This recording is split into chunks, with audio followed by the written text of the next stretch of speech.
Last October, President Russell M. Em Nelson outubro challenged us passado, to consider o presidente Russell M. Nelson nos desafiou a ponderar como nossa vida seria diferente se o conhecimento que adquirimos com o livro de Mormon fosse retirado de nós. Inesperadamente. Ponderei sobre essa questão, assim como tenho certeza de que muitos de vocês também o fizeram. Um pensamento tem sido constante. Sem o livro de Mormon e sua clareza sobre a doutrina de Cristo e seu sacrifício expiatório, onde encontraríamos paz? A doutrina de Cristo, que consiste nos princípios de salvação e de ordenanças de fé em Cristo, arrependimento, batismo, o dom do Espírito Santo e perseverar até o fim, é ensinada várias vezes em todas as escrituras da restauração, mas com poder particular no livro de Mormon. A doutrina começa com fé em Cristo e cada um de seus elementos depende da confiança em seu sacrifício expiatório. Como o presidente Nelson ensinou, o livro de Mormon fornece a mais completa e fidedigna compreensão que podemos encontrar a respeito da expiação de Jesus Cristo.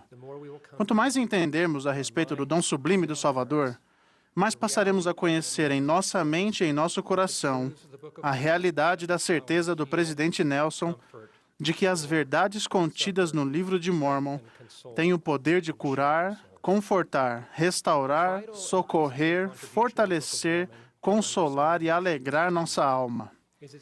Uma contribuição do livro de Mormon que é crucial e que proporciona paz à nossa compreensão da expiação do Salvador é o ensinamento de que o sacrifício misericordioso de Cristo cumpre todos os requisitos da justiça.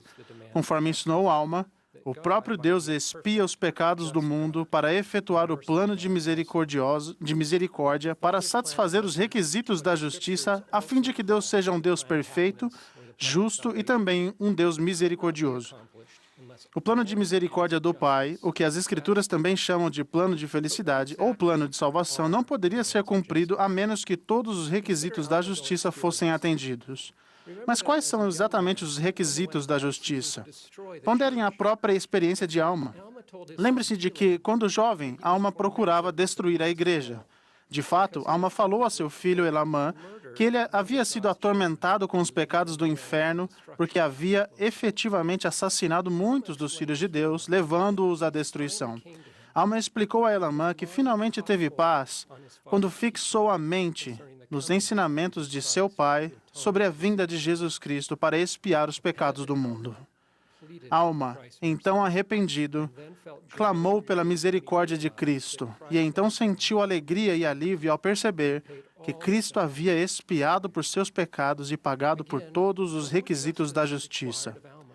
Novamente, o que a justiça teria exigido de Alma? Como o próprio Alma ensinou posteriormente, nenhuma coisa impura pode herdar o reino de Deus. Assim, parte do alívio de Alma deve ter sido que, a menos que a misericórdia intercedesse, a justiça o teria impedido de voltar a viver com o Pai Celestial. Mas a alegria de Alma se concentrava apenas nele mesmo, no fato de ele evitar sua punição e de ele poder voltar ao Pai. Sabemos que Alma também agonizou por causa daqueles a quem ele havia desviado da verdade. Mas Alma não conseguia curar e restaurar todos aqueles que ele havia desviado. Ele próprio não podia garantir que lhes fosse dada uma oportunidade justa para que aprendessem a doutrina de Cristo e fossem abençoados por viverem os seus alegres princípios. Ele não podia trazer de volta aqueles que talvez houvessem morrido ainda cegos pelo seu falso ensinamento. Como o presidente Boyd K. Peck ensinou certa vez, o pensamento que resgatou Alma foi este: restaurar o que não se pode restaurar, curar a ferida que não se pode curar, consertar o que se estragou e não pode ser consertado, e é o propósito do sacrifício expiatório de Cristo. A alegre verdade sobre a qual a mente de Alma havia sido fixada não era que apenas ele poderia ser limpo, mas que aqueles a quem ele havia prejudicado também poderiam ser curados e aperfeiçoados. Anos antes de Alma ser resgatado por essa doutrina reconfortante, o rei Benjamim havia ensinado sobre a amplitude da cura oferecida pelo sacrifício expiatório do Salvador. O rei Benjamim declarou que boas novas de grande alegria foram dadas a ele por um anjo de Deus. Dentre essas boas novas estava a verdade de que Cristo sofreria e morreria por nossos pecados e erros para assegurar que recaísse um julgamento sobre os filhos dos homens. O que exatamente é necessário para um julgamento justo? No seguinte versículo, o rei Benjamim explica que, para assegurar um julgamento justo, o sangue do Salvador expiou os pecados dos que caíram pela transgressão de Adão e para aqueles que morreram sem conhecer a vontade de Deus acerca de si mesmos ou que pecaram por ignorância. Um julgamento justo também exige, ele ensinou, que o sangue de Cristo expie pelos pecados das criancinhas. Essas escrituras ensinam uma doutrina gloriosa. O sacrifício expiatório do Salvador cura, como uma dádiva gratuita, aqueles que pecam em ignorância, aqueles a quem, como Jacó ensinou, nenhuma lei é dada.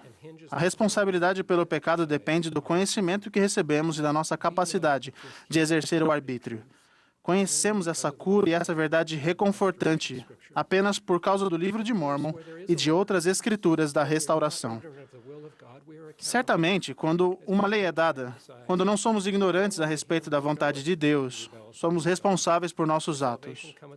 Como o rei Benjamim enfatizou, mas ai daquele que sabe que se rebela contra Deus, porque a nenhum desses será concedida a salvação a não ser pelo arrependimento e fé no Senhor Jesus Cristo. Essas também são boas novas da doutrina de Cristo. O Salvador não apenas cura e restaura aqueles que pecam em ignorância, mas para aqueles que pecam contra a luz. O Salvador oferece cura sob a condição de arrependimento e fé nele. A alma deve ter fixado a mente em ambas as verdades. Será que a alma teria verdadeiramente sentido o que ele descreveu como uma bela alegria se tivesse pensado que Cristo salvou, mas abandonou para sempre aqueles que ele havia desviado da verdade? Definitivamente não. Para a alma sentir paz completa, aqueles que ele prejudicou também precisavam da oportunidade de serem curados. Mas como exatamente eles, ou aqueles a quem prejudicamos, podem ser curados? Embora não compreendamos completamente os mecanismos sagrados pelos quais o sacrifício expiatório do Salvador cura e restaura, sabemos que, para assegurar um julgamento justo, o Salvador afastará a névoa de ignorância e os dolorosos espinhos causados por outras pessoas. Com isso, ele assegura que todos os filhos de Deus tenham a oportunidade, com visão desobstruída, de escolher segui-lo e aceitar o grande plano de felicidade. São essas verdades que trouxeram paz à alma. E são essas verdades que devem nos trazer grande paz também. Como homens e mulheres naturais, decepcionamos ou até magoamos outras pessoas, e isso causa sofrimento. Como qualquer pai pode testificar, a dor associada aos nossos erros não é simplesmente um medo de nossa própria punição, mas o medo de que tenhamos limitado a alegria de nossos filhos ou, de algum modo, impedido que eles vejam e compreendam a verdade. A promessa gloriosa do sacrifício expiatório do Salvador é que, no que diz respeito a nossos erros como pais, ele não culpa nossos filhos e promete cura para eles. E mesmo quando eles pecarem contra a luz, assim como todos nós, seu braço de misericórdia está estendido, e ele os redimirá se apenas olharem para ele e viverem.